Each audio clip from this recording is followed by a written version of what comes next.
अब हम इसके नेक्स्ट क्वेश्चन की तरफ जा रहे हैं और बहुत करीब हैं। अब हम एक्सरसाइजेस की तरफ जाने की तैयारी हमारी अब मुकम्मल होने वाली है, क्योंकि अब हमने जो चीज़ डिस्कस करनी है वो तकरीबन लास्ट चीज़ है जो इस चैप्टर में हमें पता होनी चाहिए एक्सरसाइजेस की तरफ जाने से पहले। क्वेश्चन है व्हाट आर कैरेक्टरिस्टिक और what is characteristic and mantissa when it is related to logarithms and how can they be found और कैलकुलेटेड। जब हमने लॉग टेबल से देखने हैं तो फिर हमें कैरेक्टरिस्टिक्स का पता होना चाहिए लॉगरिथमिक टेबल को यूज़ करने के लिए। कैरेक्टरिस्टिक और मैंटीज़ा का हमें पता होना ज़रूरी है, वैसे भी पता होना ज़रूरी है। तो देखते हैं कि ये क्या हैं और ये कैसे लोकेट होते हैं। अगर आपने इसको समझना है तो सबसे पहले ये देखें कि जो एक्सपोनेंशियल फॉर्म है 10 टू रेज़ पावर 0 की, एक्सपोनेंशियल फॉर्म में लिखें बेस 10 है, ज़ीरो इसके एक्सपोनेंट है, तो इसका आंसर जो है वो 1 होता है। अब इसको जब आप लॉगरिथमिक फॉर्म में कन्वर्ट करेंगे तो कैसे लिखेंगे, log to the base 10 1 is equal to 0। इसी तरह से 10 टू रेज़ पावर 1 है, ये 10 इसका आंसर है। इसको लॉगरिथमिक फॉर्म में कन्वर्ट करते हैं तो log to the base 10 power 10 is equal to 1। इसी तरह से बढ़ाते जाएं वैल्यूज़ को, 10 to raise power 2 is 100 and logarithmic form में log to the base 10 100 is equal to 2। अब यहाँ जो बताने की चीज़ मकसूद है वो ये है कि जब आप log 10 1 करते हैं तो 0 है, log 10 10 1 है और log 10 100 2 है। तो ये जब 10 100 1000 की बात होगी, 10 100 1000 10,000 की, तो आप देख रहे हैं कि एक यूनिट वैल्यू का इजाफा हो रहा है। तो ये इम्पोर्टेंट बात है। इसी तरह से जब हम, यानी कि कहने का मकसद ये है कि ज्यों ज्यों वैल्यू बढ़ती है, ज्यों ज्यों वैल्यू इंक्रीज़ होती है, लॉगरिथम भी इंक्रीज़ होता है, और ज्यों ज्यों वैल्यू डिक्रीज़ होती है इसी तरह से लॉगरिथम भी डिक्रीज़ होता है। तो basically log to the base 10 argument 1 is 0, log to the base 10 argument 10 is 1, log to the base 10 argument 100 is 2।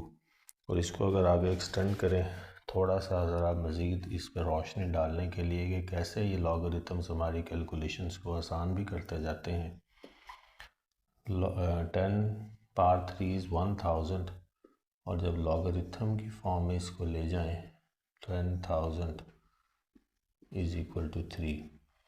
तो देख लें कि कैसे स्टेप वाइज जो है लॉगरिथम की वैल्यूज़ का इजाफा हो रहा है। तो पॉइंट ये है कि ज्यों ज्यों लॉग की वैल्यू बढ़ती जाएगी, जो जो वैल्यू नंबर इंक्रीज़ करता जाएगा उसका लॉगरिथम भी इंक्रीज़ करता जाएगा। और आप देखेंगे कि जो 0 से 10 है, 0 से 10 उसमें जो वैल्यू फॉल करती है लॉग की वो 0 से 1 की रेंज में है। और जब 10 से 100 है इसमें वैल्यू कहाँ से कहाँ तक फॉल करनी है, 1 से 2 तक, क्योंकि 10 और 100 का आंसर 1 और 2 है। तो इनके बीच में कोई अगर वैल्यू है 11 12 13 तो उसका लॉग जो है 1 और 2 के दरमियान अकॉर्डिंगली फॉल करेगा।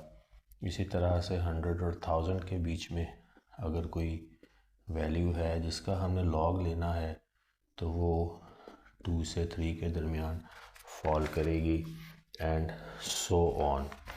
तो अब फिर बात जो समझ आई वो ये है कि और इस तरह से पॉइंट्स में भी वैल्यूज़ आएंगी, 1 और 2 के बीच में यकीनन पॉइंट्स में भी वैल्यूज़ आएंगी।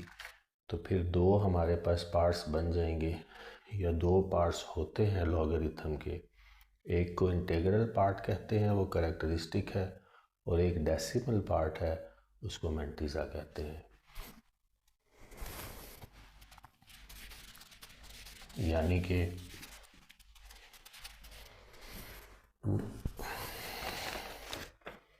logarithm or log has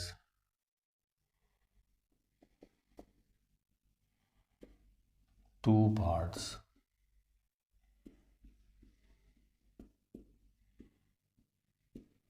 The first one is the integral part, which is an integer or a whole number.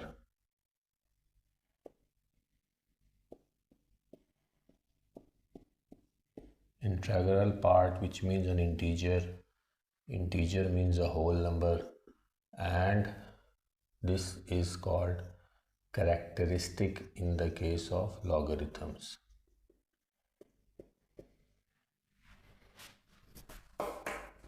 और एक डेसिमल पार्ट होता है या हो सकता है, हर केस में नहीं, लेकिन जब वैल्यू फॉल करे 10 और 100 के बीच में या 100 और 1000 के बीच में, तो मोस्ट प्रोबेबली डेसिमल पार्ट भी होगा। और ये जो डेसिमल पार्ट है या फ्रैक्शनल पार्ट है, इसको मैंटीज़ा कहा जाता है लॉगरिथम के केस में।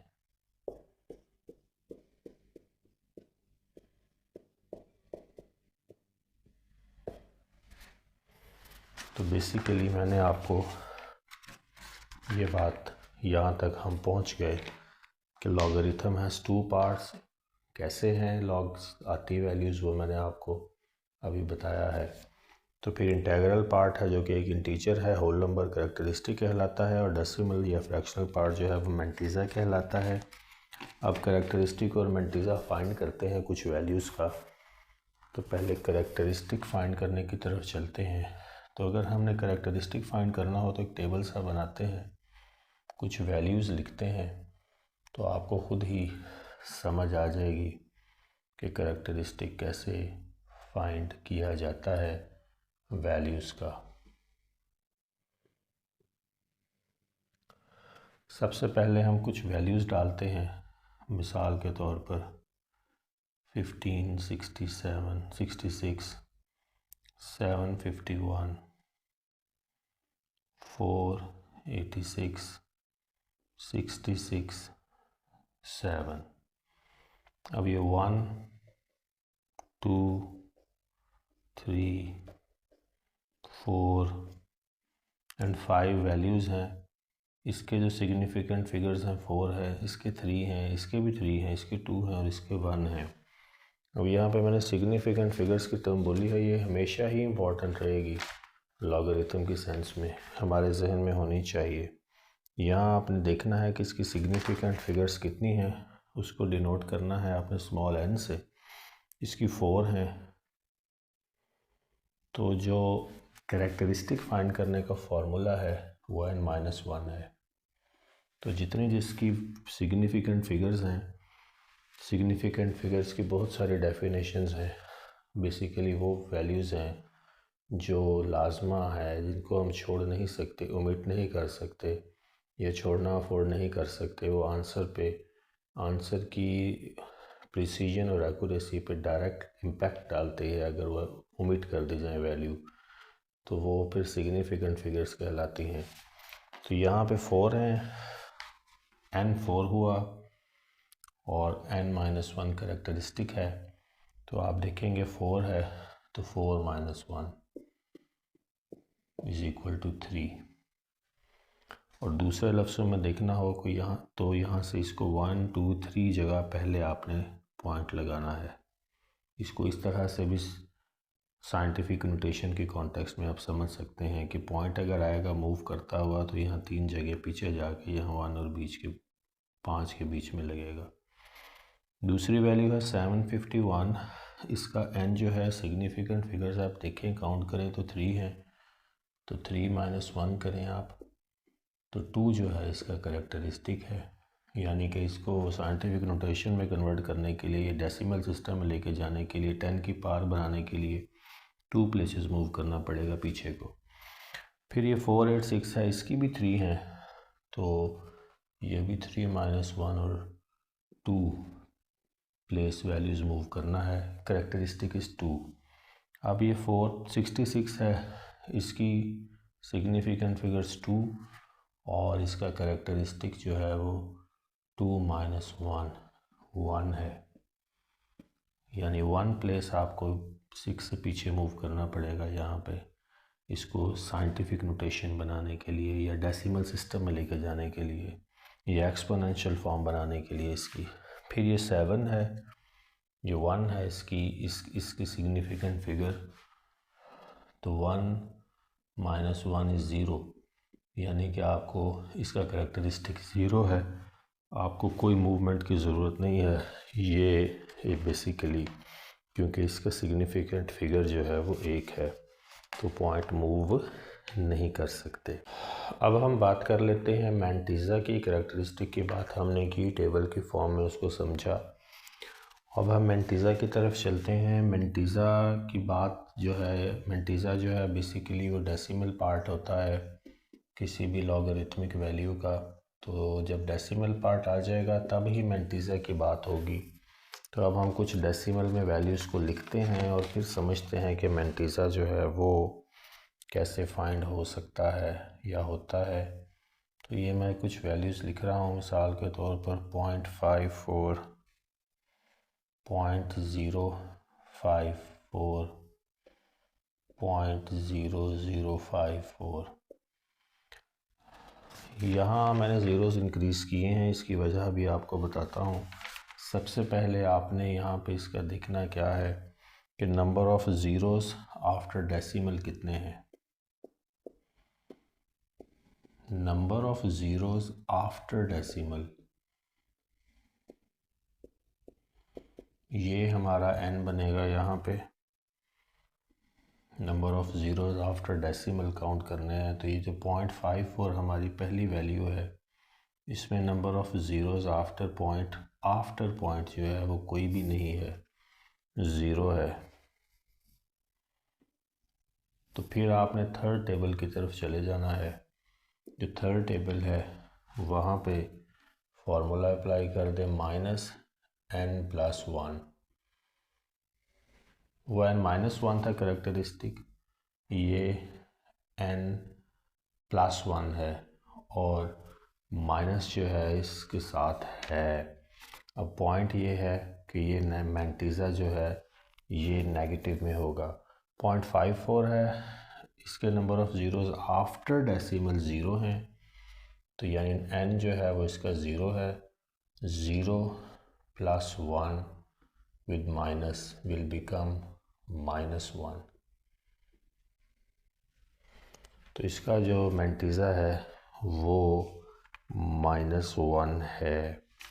इसी तरह से ये दूसरी वैल्यू की तरफ जाएं, 0.054 को देखें कितने ज़ीरोज़ हैं आफ्टर पॉइंट, ये आपने काउंट कर लेने हैं। 1 है तो इसका n 1 है।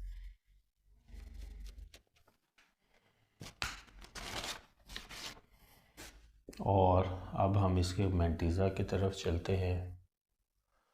मैंटीज़ा जो है वो इसका बना 1 + 1 एंड इट्स -2। ये 0.0054 है, 2 ज़ीरोज़ आफ्टर पॉइंट्स हैं, number of zeros after decimal 2 है, यानी n स्मॉल 2 कहीं कैपिटल N से भी डिनोट होता हुआ नज़र आएगा, लेकिन इससे फ़र्क नहीं पड़ता। -2 और ये 2 + 1 है तो ये -3 एंड सो ऑन। तो इस तरह से जो है हम मैंटीज़ास जो हैं वो काउंट करते हैं और ये नेगेटिव में होता है। मैंटीज़ास जो हैं ये सेम होते हैं सेम वैल्यू के लिए, यानी सेम वैल्यू के लिए मैंटीज़ा चेंज नहीं होगा इर्रिस्पेक्टिव ऑफ कि उसमें पॉइंट कहाँ पे लगा हुआ है। मिसाल के तौर पर अगर एक वैल्यू है 3.625, इसी तरह 3625, 36.25, 362.5 एंड सो ऑन। तो यहाँ इन चारों केसेस में डेसिमल की पोजीशन का फ़र्क है, मैंटीज़ा सेम रहेगा, मैंटीज़ा पे फ़र्क नहीं पड़ेगा। हाँ, कैरेक्टरिस्टिक हर केस में चेंज होगा।